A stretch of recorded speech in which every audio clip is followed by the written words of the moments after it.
திருப்பரங்குன்றம் மலையையே எழுதி கொடுத்துட்டாங்க திமுககாரங்க. அப்படி தான் தோணுது.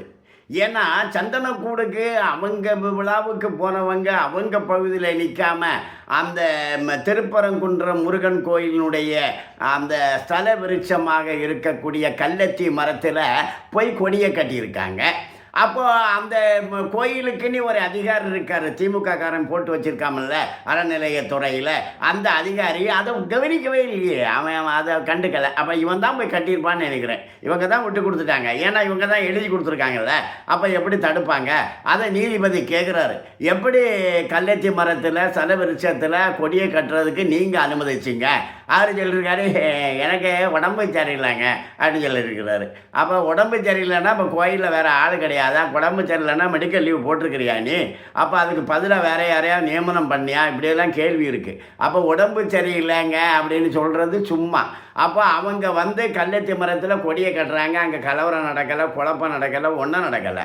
ஆனால் தீமை ஏற்றுறதுக்கு மட்டும் ஒரு 10 பேர் 5 பேர் 3 பேர் 2 பேர் போயிட்டா பெரிய கலவரமே நடக்கும்னு சொன்னீங்களே அப்படின்னுக்கிட்டு நீதிபதியே கேட்குறாரு. அவர் கேட்குறாரு, நான் தீபம் ஏற்றனே உத்தரவு போட்ட பிறகு நீங்கள் தடை உத்தரவு பிறப்பிச்சிருக்கிறீங்க, அப்போ தீபத்தை ஏற்றப்படாதுங்கிறதுக்காக தானே தடை உத்தரவு பிறப்பிச்சிங்க அப்படின்னு மாவட்ட ஆட்சித்தலைவர்கிட்ட கேட்குறாரு. அதுக்கு அவரால் பதில் சொல்ல முடியலை, மாவட்ட ஆட்சித்தலைவர் பதில் சொல்ல முடியலை. நான் அடுத்த நாள் அந்த தடை உத்தரவை நீக்கிற பிறகு கூட நீங்கள் தீபம் ஏற்றுறதுக்கு அனுமதிக்கலையே அப்படின்ட்டு அந்த போலீஸ் அதிகாரியை, காவல்துறை அதிகாரியை கேட்குறாரு. அவங்க பதில் சொல்லலை. அறநிலையத்துறை அதிகாரியை கேட்குறாங்க, பதில் சொல்லலை.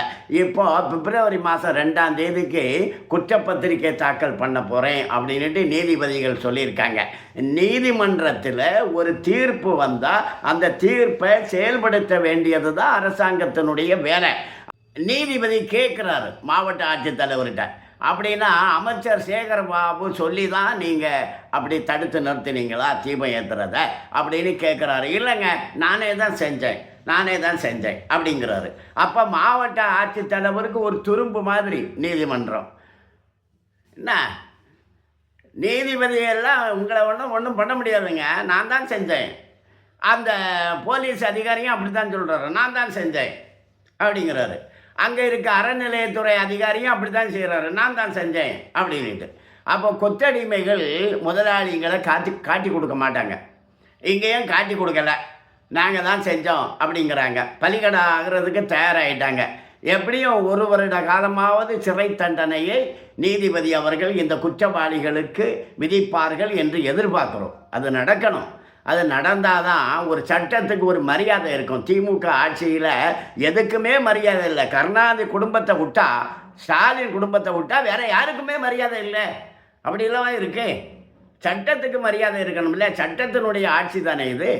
அதனால் நல்ல ஒரு கடுமையான தண்டனையை இந்த மாவட்ட ஆட்சித்தலைவருக்கும் அந்த காவல்துறை அதிகாரிக்கும் அந்த அறநிலையத்துறை அதிகாரிக்கும் வழங்க வேண்டும் என்பது மக்களுடைய விருப்பமாக இருக்கிறது. வணக்கம்.